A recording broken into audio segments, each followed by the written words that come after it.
എന്തായി കാര്യങ്ങള്? സംഗതി നമ്മൾ വിചാരിച്ച പോലെ തന്നെ നടന്നു. അവന്തികയുടെ ഓഫീസിൽ ഒരു ജോലി ഒത്തിട്ടുണ്ട്. നല്ലത്.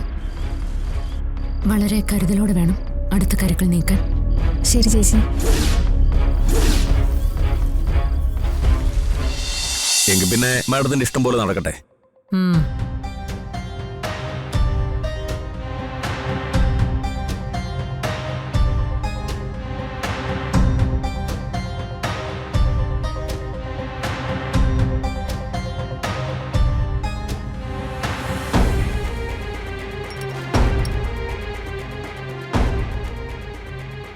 ആരതിമോള് വിളിച്ചായിരുന്നോ മോനെ?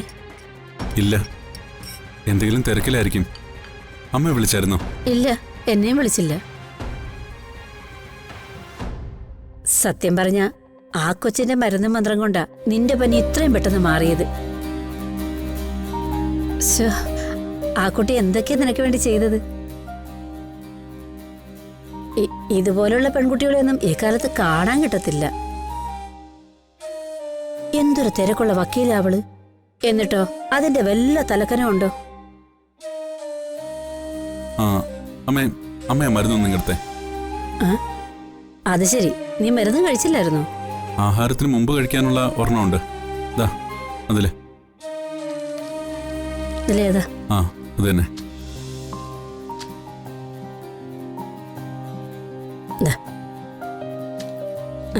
എന്നാ പിന്നെ ഈ കഞ്ഞിയും കൂടെ കുടിച്ചോ.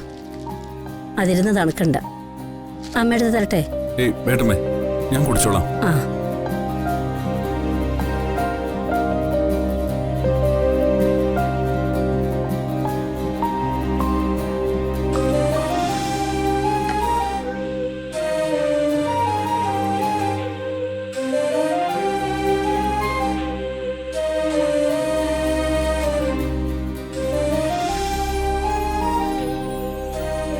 സച്ചേട്ടൻ ഈ ലോകത്തെ ഏറ്റവും പ്രിയപ്പെട്ട സുഹൃത്ത് ഇപ്പൊ ആരതിയാ. എന്നാ ആരതി ഒരു ഭാര്യയുടെ സ്ഥാനത്ത് കാണാനോ സ്നേഹിക്കാനോ സച്ചേട്ടൻ ഈ ജന്മത്ത് കഴിയില്ല. സച്ചേട്ടൻ എന്റേതാ, എന്റേത് മാത്രം.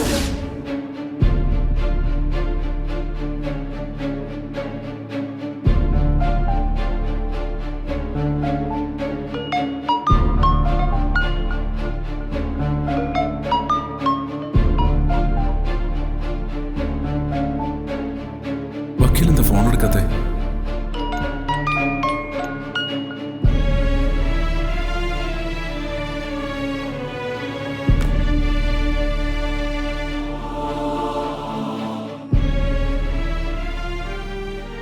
അമ്മ ഇനി എന്തെങ്കിലും ആവശ്യമില്ലാത്ത കാര്യങ്ങൾ വക്കീലിനോട് സംസാരിച്ചോ? അതോ ഇനി പനിയോ മറ്റോ ഒന്ന് വയ്യാതെ കിടക്കുകയാണോ?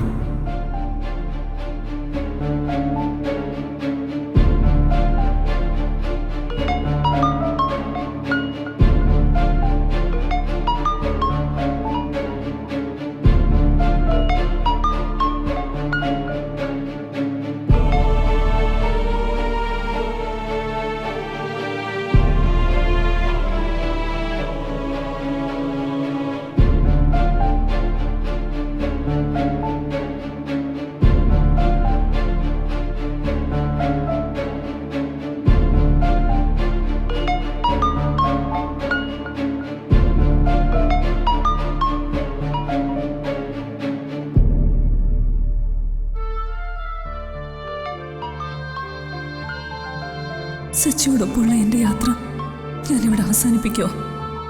ഇനി മുതൽ സച്ചിക്കും അർച്ചനയ്ക്കും ഇടയിൽ ഞാൻ വേറെ ഒരു അപരിചിത മാത്രമോ?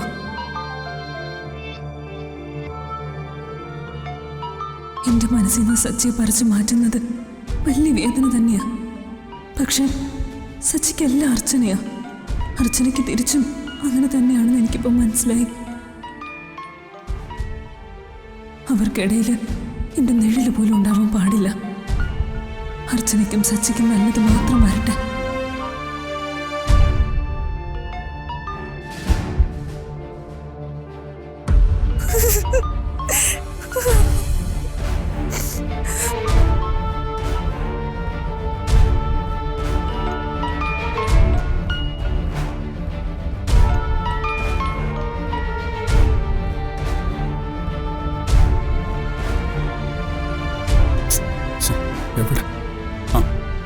മോളെ വണ്ടിയുടെ താക്കോലോടെ അതിങ്ങടുത്തെ.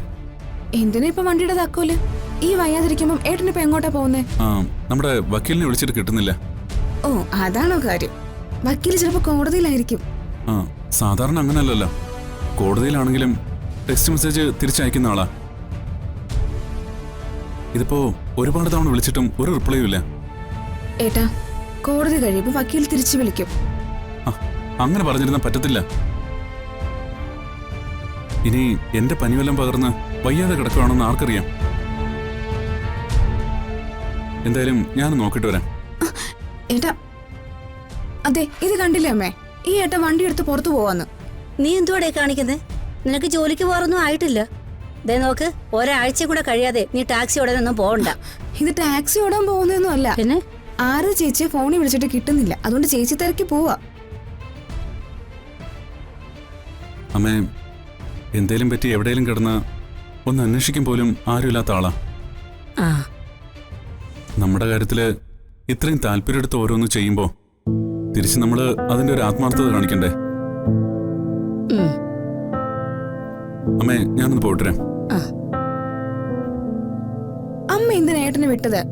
പോണ്ടെന്ന് പറയായിരുന്നില്ലേ? അവൻ പോയിട്ട് വരട്ടെടി. അസുഖം കുറയുന്നത് വരെ സച്ചേന്റെ പുറത്തോട്ടൊന്നും വിടരുതെന്ന് രാവിലെ അമ്മ തന്നെയല്ലേ പറഞ്ഞേ?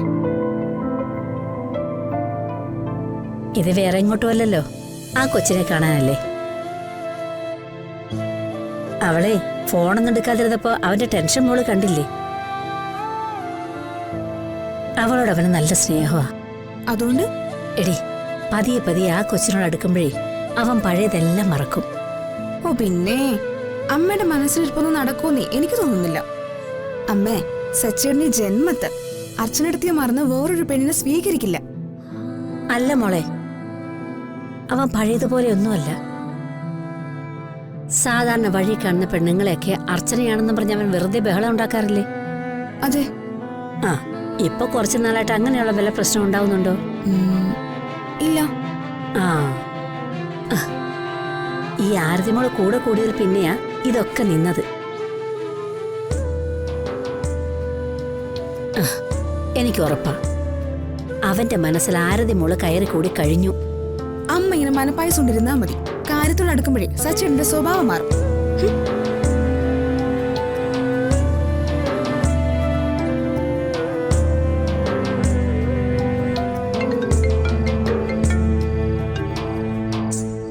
ഹലോ ചേച്ചി, ഞാനാ കാഞ്ചന. ആ മനസ്സിലായി മോളെ. എന്തായി കാര്യങ്ങള്? സംഗതി നമ്മൾ വിചാരിച്ച പോലെ തന്നെ നടന്നു. അവന്തികയുടെ ഓഫീസിൽ ഒരു ജോലി ഒത്തിട്ടുണ്ട്. നല്ലത്. വളരെ കരുതലോടെ വേണം അടുത്ത കാര്യങ്ങൾ നീക്കാൻ. ശരി ചേച്ചി.